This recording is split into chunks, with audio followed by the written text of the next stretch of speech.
I'm really curious for both of you what you expect to see and hear over the next 60 days. And it's not 60 days anymore. We're 50, 55 or something. I think this is always one of the most interesting times in any administration, is how it starts, how it pulls itself together, how it sets priorities and the agenda for that January sprint that is right in front of them. I mean, the amount of work and the number of decisions that will need to be made in that first 90 days is always quite daunting. So let's start there. What are the things that you're looking at as Mary Sheffield starts to do those things? What are you looking for, and what are you anticipating about how she gets started before she takes the oath in January? Maureen? Thanks, Stephen, and it's really terrific to be here with all of you tonight, so I appreciate the invitation. Obviously, I've worked for cities, counties, states, and now I represent a region. And I think, I hope the mayor-elect will look at what has worked really from a regional perspective, because it has been quite different in the past few years than we've seen in the past that we can remember, when we might have fought more than we actually collaborated. But the collaboration is what's going to bring all of us ahead, with Detroit as our calling card. So, examining those partnerships, those alignments that have really helped the city be where it's at today, which is terrific, but still work to be done, right? We know that. And that's true for every city in this, honestly, world, right? No one has reached that point where it's like, well, we're done. Let's all relax now. Everything's perfect.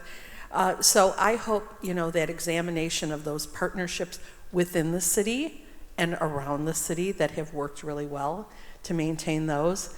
But then let's look at, we still have residents that need better education, better job training, better job opportunities. So how can the city best serve them is where I would start. Anika? Well, I just learned about that today because I'm on the transition I know. But this is not the first transition team. It is my first rodeo, and Ah. it is drinking with a water hose.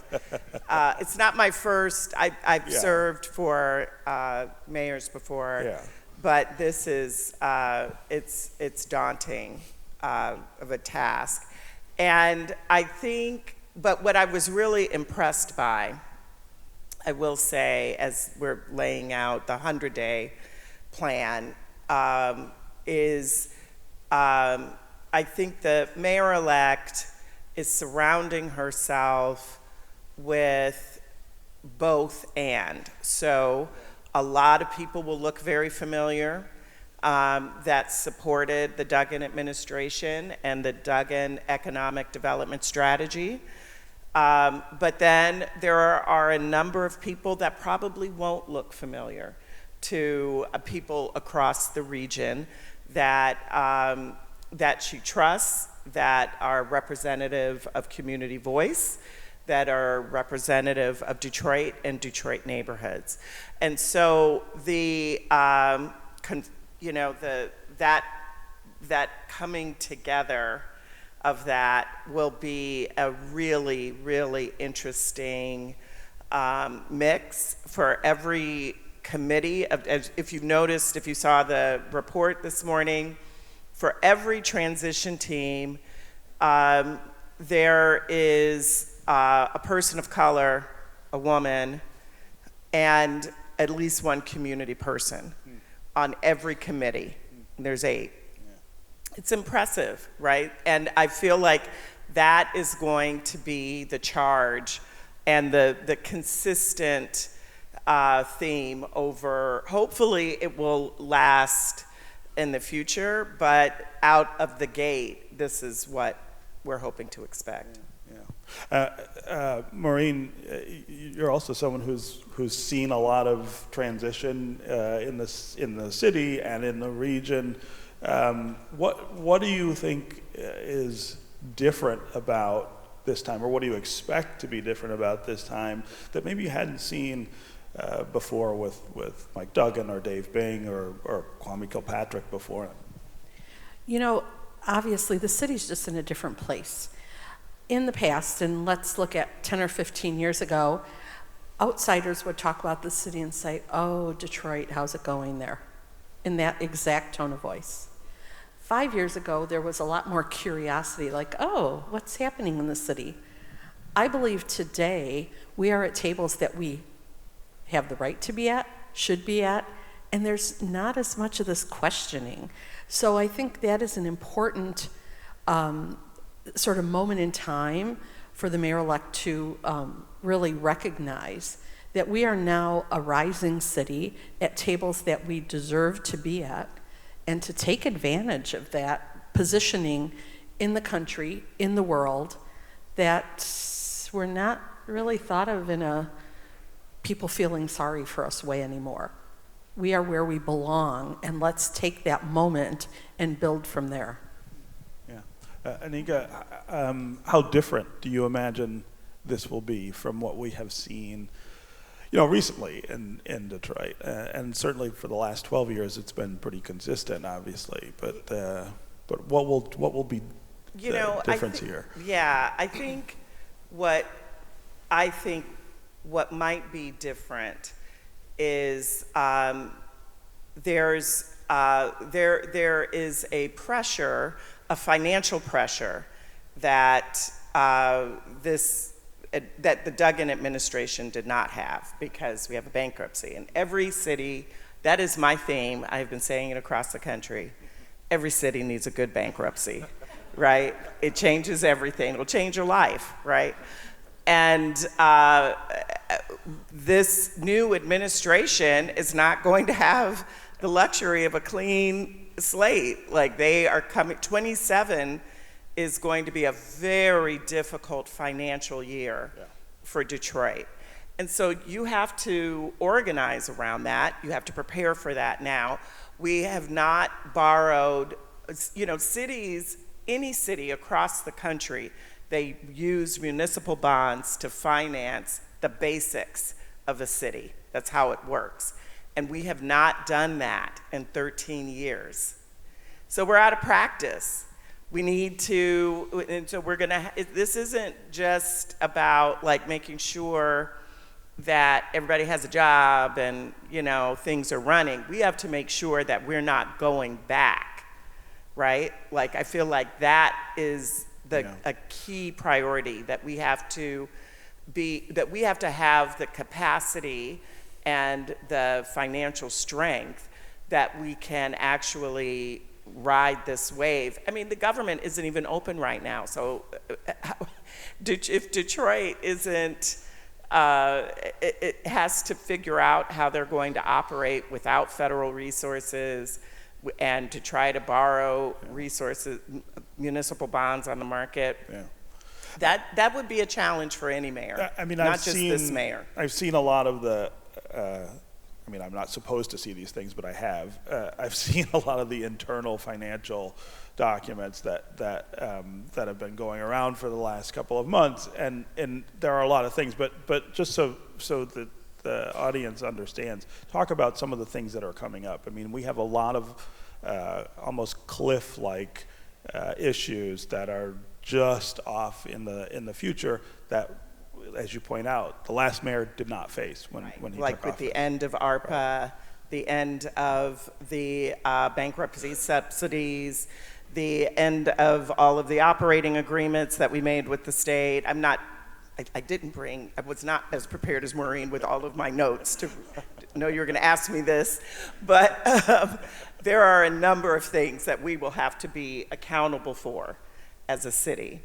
That, you know, water, lighting, these are all major authorities that have subsidies right now as a result of the bankruptcies that we're managing, and we have to be able to operate as a city.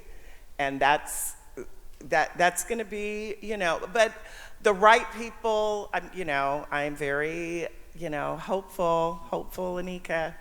We have the right people at the table that know how to do this, and everything is going to be just fine. Yeah. Stephen, if I Go could ahead. just add, what has happened over the past 12 or so years is setting a much more solid foundation to, do that real work that needs to be done. Yeah, it's going to be hard. We're not getting the ARPA funds. That was a gift. But a lot of the work that was done through that was setting a foundation that's a lot easier for the city to build on than it had in the past. So we're not behind. I think we were always, previous mayors were leading from behind the day they started. Now we're in a different position, and I really trust that will help us get even further ahead. Maureen, you made an observation when we were talking in preparation for this about the way that the relationship between the city and the rest of the region has changed over time, and you said that the focus now is Detroit, and that Detroit is in the lead of the conversation about what happens in the region, and that for many years, and you worked for a long time in Oakland County, that wasn't the way that folks outside the city thought of the city or related to the city. It's true. I think, and I say this with all due respect to any elected officials in the room, every time I say it, the only people who really care about the borders between communities are politicians and tax collectors. There's one, yes. It is, and I say that's what you get paid to do, but the reality is when we have a company coming from Germany or Japan who wants to invest here, they don't understand those borders. Economies are regional, talent's regional, supply chain is regional. They want to be close to a customer, close to workforce, and we help them identify the right location, but we all benefit. What we have to be comfortable doing, and it wasn't this way 10 years ago, maybe for me, but not everyone, is leading with Detroit. That's how the world is going to find us. And so it's really important that we have that comfort, we talk about it. The region I represent has 348 cities, villages, and townships. I always say that's a lot of children to love, right? But the reality is, you start with Detroit. We combine our regional assets, we win more that way.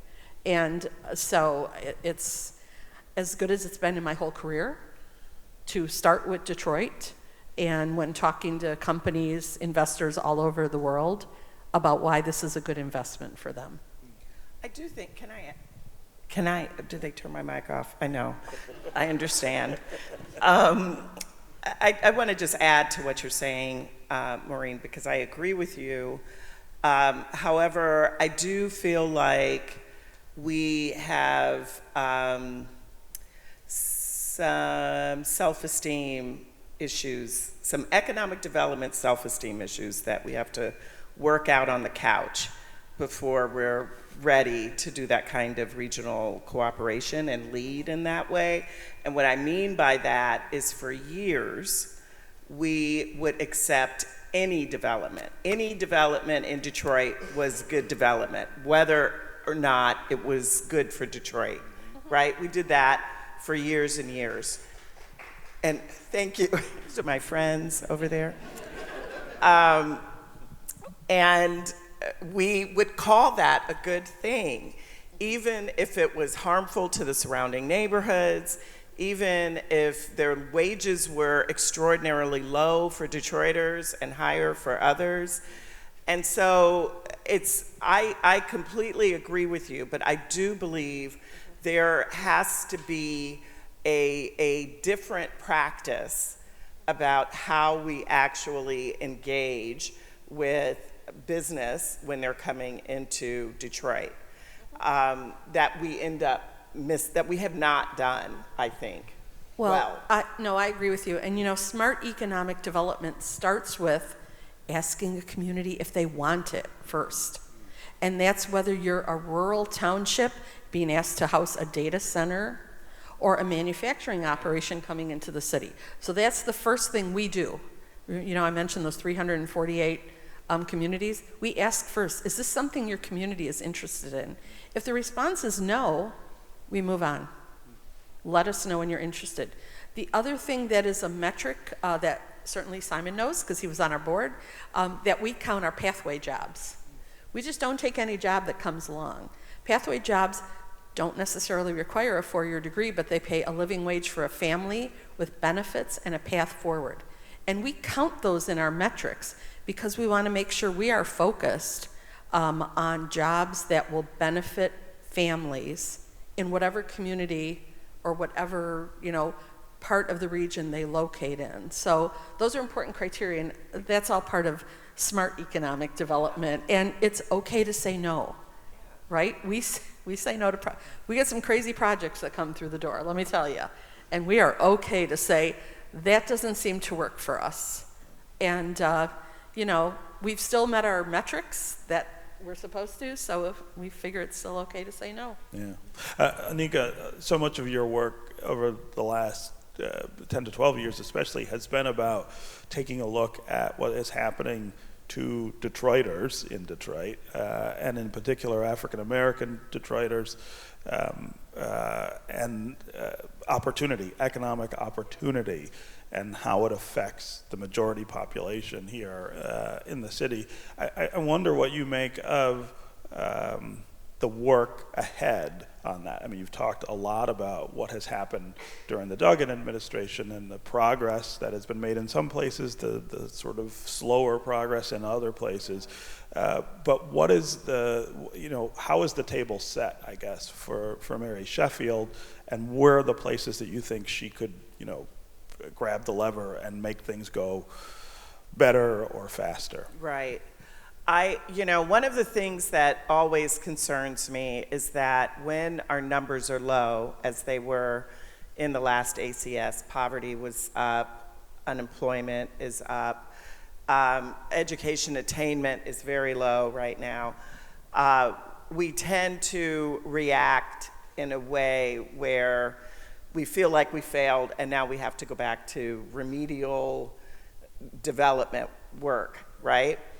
And I really do hope, and all I can say is hope right now, that is not the position that we're going to take. Because what we're seeing, because while all of those numbers are in fact true, and we're seeing layoffs, we're seeing business investment slowing, not just here, but in a lot of places. But what we are seeing is that the wage divide, right, is still so wide and widens year over year between Detroiters and people who don't live in Detroit, right? Regardless of race. If I move to Bloomfield, suddenly I'm going to be making $100,000 more than what I'm making right now. No, that's probably not true, but because I'll still be working for Detroit, future city. But the wage divide and the education divide keep us, and so then we have to really think about what are the new industries, and I think this is what Maureen was trying to get to. What are the industries that we can either attract or that we can build from that are here, that we can actually make a much larger regional play, right? So thinking about tech, thinking about health systems and health tech, thinking about, we could just go on and on. The whole, thinking about Mariner and the waterways. These are all industries that we have not seen because we're so focused just on this one manufacturing. Even thinking about robotics and advanced manufacturing and tech very, very differently. But doing the hard work of thinking about how do we position Detroiters to be in those sectors instead of just aligning them for the same low-wage jobs. And I'll tell you what, if you combine that with choosing where to live, which is something that we're always concerned about, we have lost 100,000 Black middle-class Detroiters in 10 years. 100,000 people have moved to the suburbs in 10 years. Part of that is that they don't think that Detroit is a place that provides a middle-class opportunity for their family. Yeah. So it has to be bigger than just the job. We have to, which I do think is a part of this new administration, is we have to think about the entire Detroit play. We need people to move here. It's important if we want to sustain. So if you're the new mayor, Anika, what are the things that you can grasp, early that move the needle on that? I mean, I can't remember the last time, for instance, that we landed a big new employer in any of those sectors you just talked about. I can't remember the last time we had a serious conversation in Detroit about a major new employer. I've said for a long time that I think we can't get this done without another very large employer, but who is that, and where would they come from to here, and what's the role that the mayor plays in making that happen? Right. Well, I think this is, where DRP comes in and cooperation with the Detroit Economic Growth Corporation, really thinking about that. But it has to be a broader approach. I think even about like this new solar plan that we have, where we created. It's really interesting because I hated the solar plan when they initially. I talked a lot of smack about it all over the place. It's a bad idea. You're using, it's an industrial investment. Blah blah blah. And then I was out of town. I was in Boston, and someone said, that solar deal that you all did in Detroit was the most advanced technical finance deal around solar in the country. So this one deal, I don't really know what the finance, how they structured the finance for that, but that is an opportunity. Solar is electrical. These are electricians. That's how you install them. There are all kinds of opportunities for the properties that are where they're being installed and thinking about planning. There is an opportunity to think even about the long-term financial structure for a new solar development. We could be housing and manufacturing solar right here. If we're the #1 finance deal in the country, this is our economic opportunity. If we think about Detroit as in need of this kind of injection of investment from a jobs perspective, Maureen, how does the region play into that as well? What's the role that DRP and other institutions play in helping the city to do that? We are actually next week. Timing is great. Our board is going to look at our updated 3-year strategic plan. We do it in 3-year chunks. And one of the things we learned is what we started with 6 years ago, which was well thought out. It was done by McKinsey, on what are the sectors that we have the right and ability to win. That's changed a lot. And the 7 we chose really are only 3, quite frankly.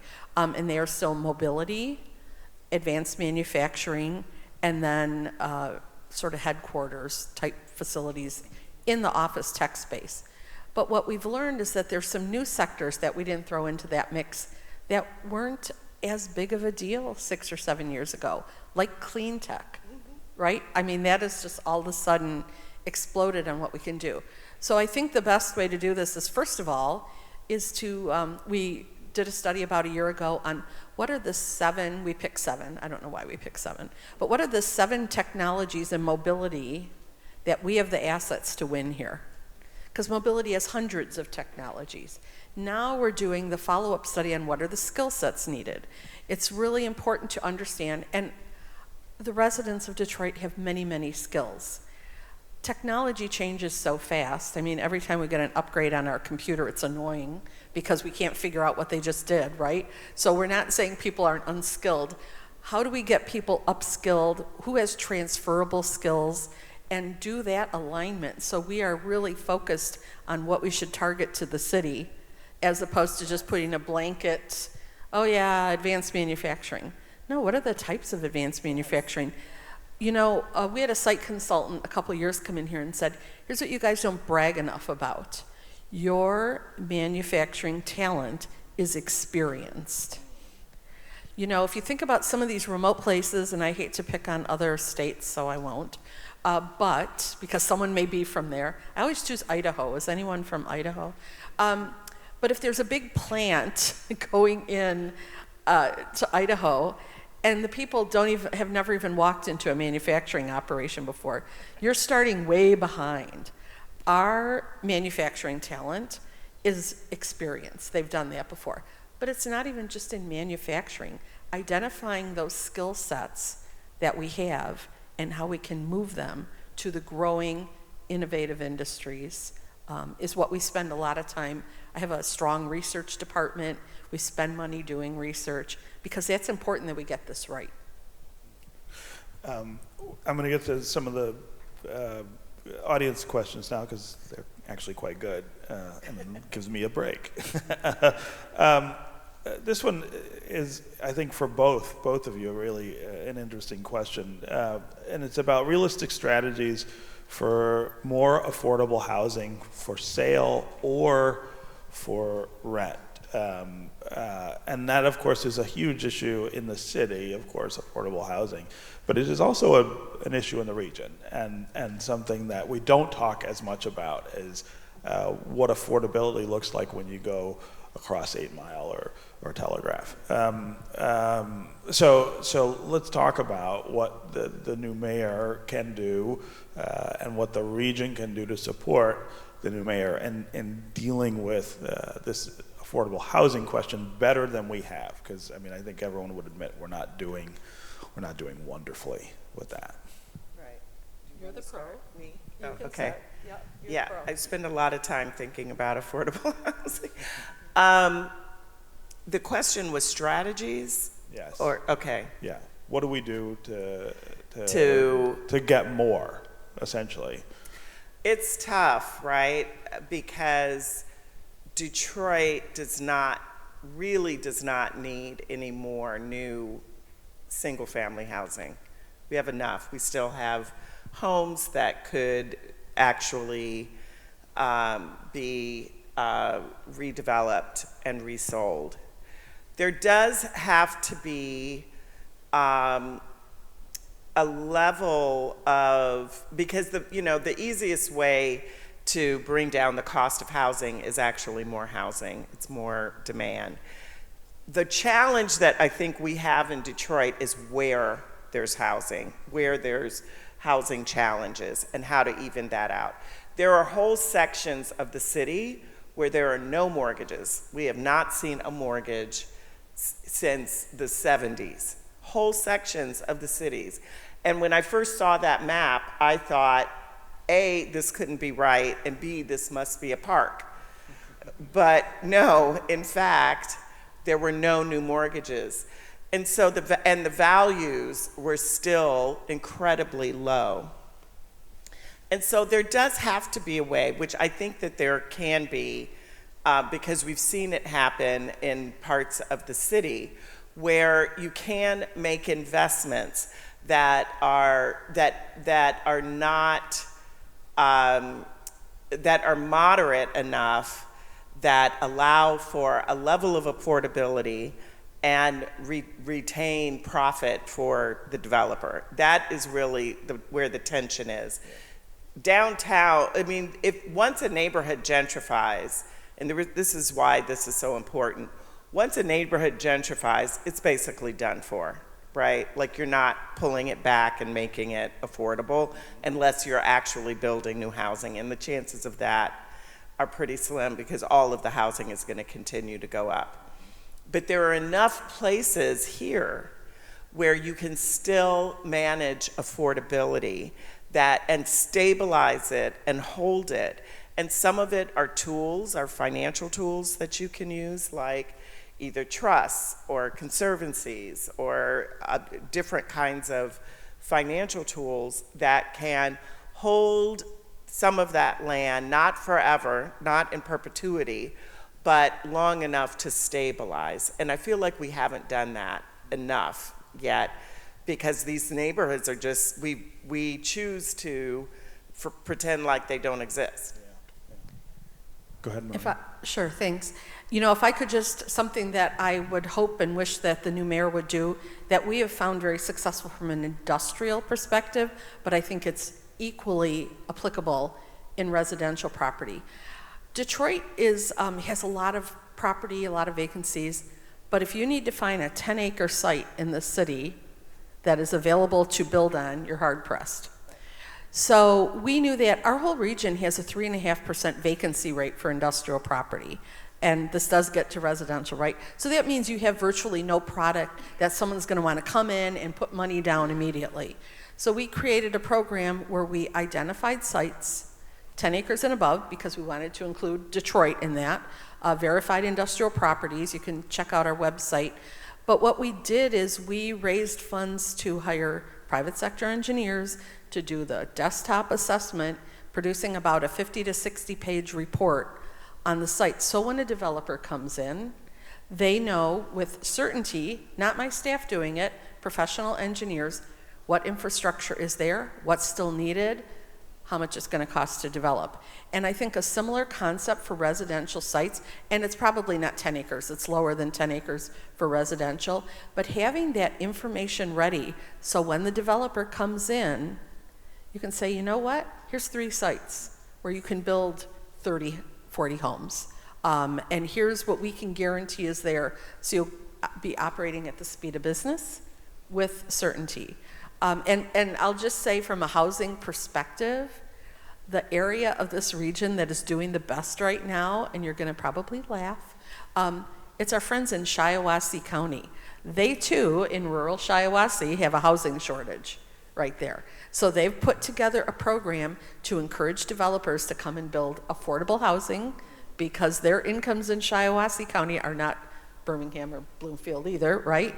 But they have a program now where they can show with certainty, here's a few choices for you to develop. So I would hope the mayor would look at the whole real estate issue and identify areas that have infrastructure, may need a little work. You know, developers sometimes have to put a little bit of skin in the game too, but that will work for the residents. Well, when we're talking about housing from a regional perspective, Maureen, can you talk about some of the places outside the city that have the same kind of affordability issues that we have in the city, and how we can, I guess, connect those areas with areas in the city? I mean, if we all have the same kinds of problems, why aren't we working more regionally to solve them? So let's be really radical. Let's get that queue line all the way up to Pontiac, right? So I have 2 kids in their 20s. So they're looking at Clawson, Ferndale, you know, Detroit. My son was just looking at a place in the city. But the pricing there is ridiculous. It's just ridiculous. But, you know, community is just as important to economic development, having that strong, attractive community, just as important as all the other factors. So I think when you look at corridors, but man, if I were Royal Oak, a home in Royal Oak, and because my kids are at the age where they're starting to look, right? $300K more than a home in Detroit. Clawson, it's about, I don't know, $150K more than in Detroit. So they're having kind of an opposite problem. I would see that as an opportunity for the city now, to look at corridors that people can take a bus or easier commutes than, okay, I have to be on I-75 every day. That can be annoying. But, you know, that are close in proximity and offer that quality of life. So that is one thing I would say, that some of the cool places that people think are cool are just not attainable anymore. You know, we tried for a land value tax and lost. And I feel like we lost and then just dropped it, because that's kind of what we do. That's what we do in Southeast Michigan. This is not a Detroit thing. when we don't like to lose, and when we lose, we pout and think of something else. We don't try to fix it. So, that is the kind of, Detroit's tax rate is higher than any other city in the region. Yeah. There's another question in here about tax burden. We still are the most taxed city in the state, one of the most taxed regions anywhere. There's a lot of focus, I think, for Detroiters on tax relief. I always think that it's more complicated than that. I mean, yeah, you can lower taxes, but you've got to solve the city's overall financial issues in order to do that responsibly. So you've either got to get more revenue in the door, or you've got to cut expenses elsewhere, and those aren't easy things. Neither one of those is easy. So is there anything we can even expect reasonably to change with regard to the tax burden just because there's a new mayor?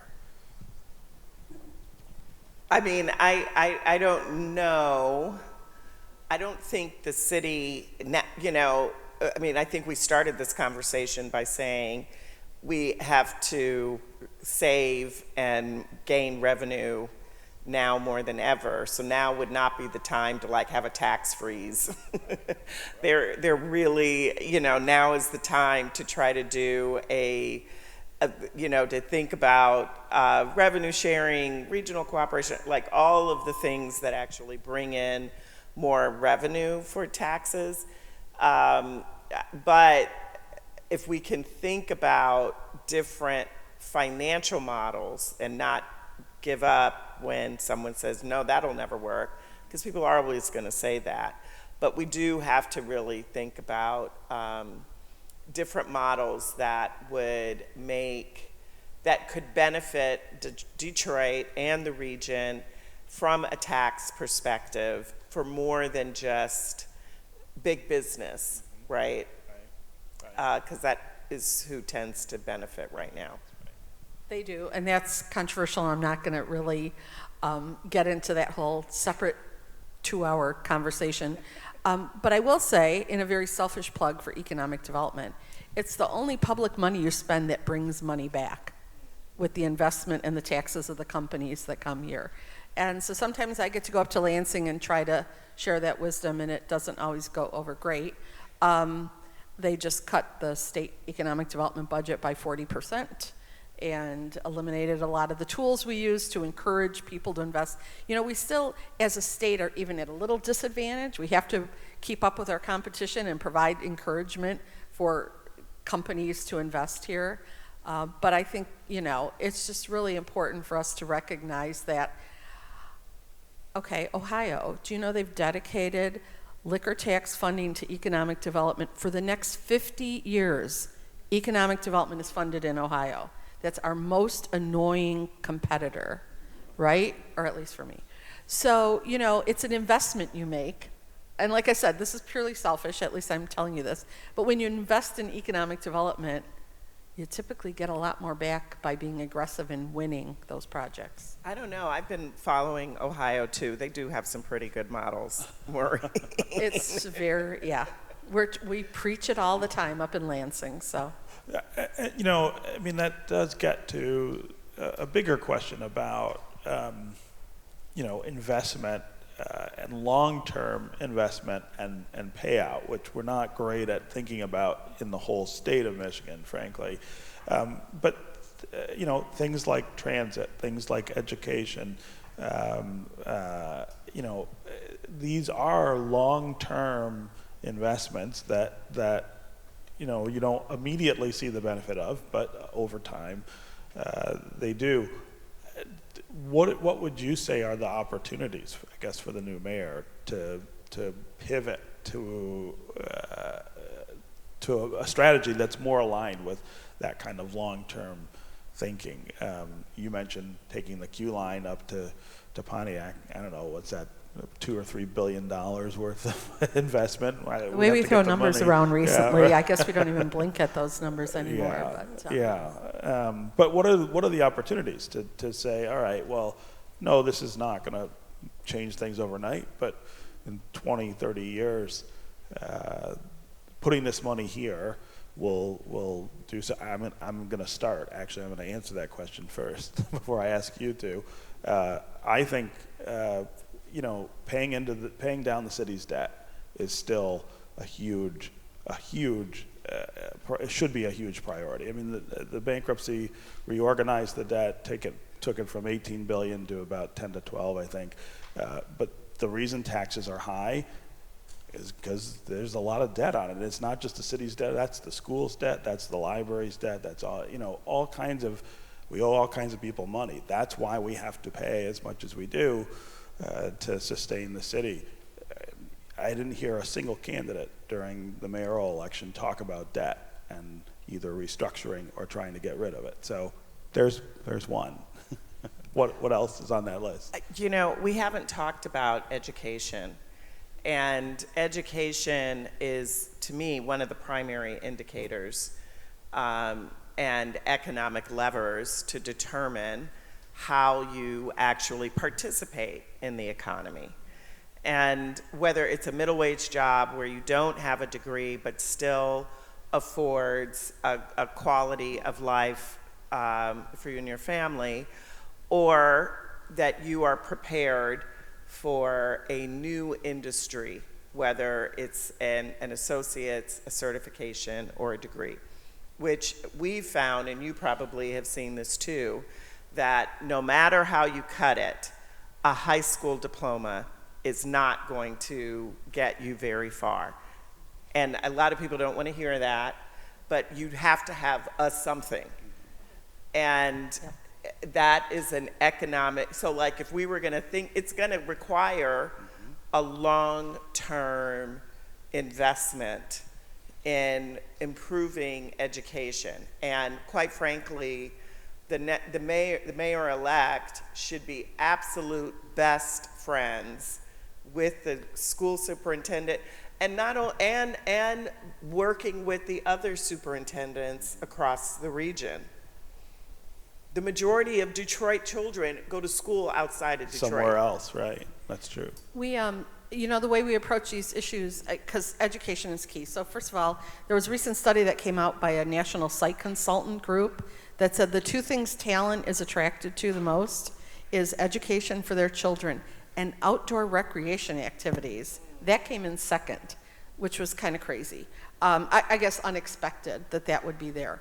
So, it is important for us to look at, and you have to prioritize. I would say look at the city budget like you look at your personal budget and get rid of that debt first, and then look at what are the long-term, what are the long-term investments. And, I think for too long, we have not thought of these as investments. They're like burdens, these bills to fix roads or whatever we do, and they really are investments in growing our community. And sometimes you just have to buckle down and pay for them, find creative ways to pay for them.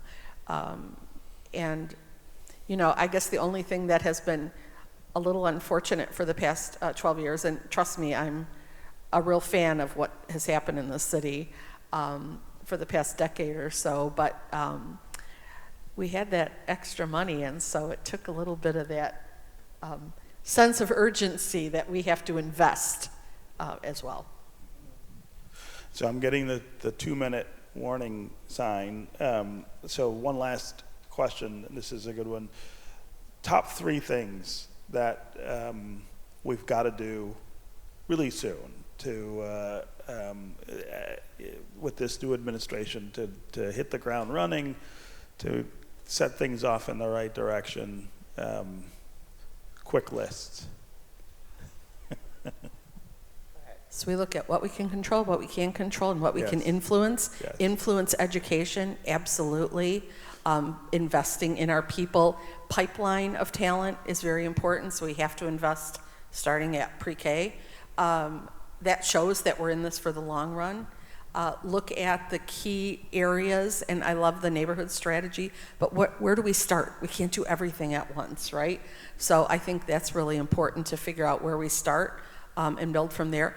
And one thing that we didn't even get to, but we still have to do a better job of this, I believe for too long Detroit let everyone else tell their story. We have to own the story. It's more authentic that way. We have a good story, except for you. But seriously, we have a great story to tell, and we cannot be shy about sharing that story with the world. I love that one. Sorry, that wasn't too quick, but. That's okay. No, it was quick. I don't know. Go ahead, We both Anika. have to do it? Oh, okay. So I think, again, it is a focus on the neighborhoods. Detroit is a city of neighborhoods.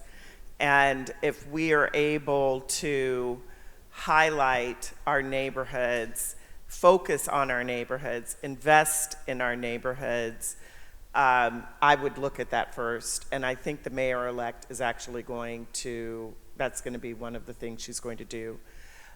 Develop a strong financial plan, a strong financial strategy for Detroit. And I know that is a key priority.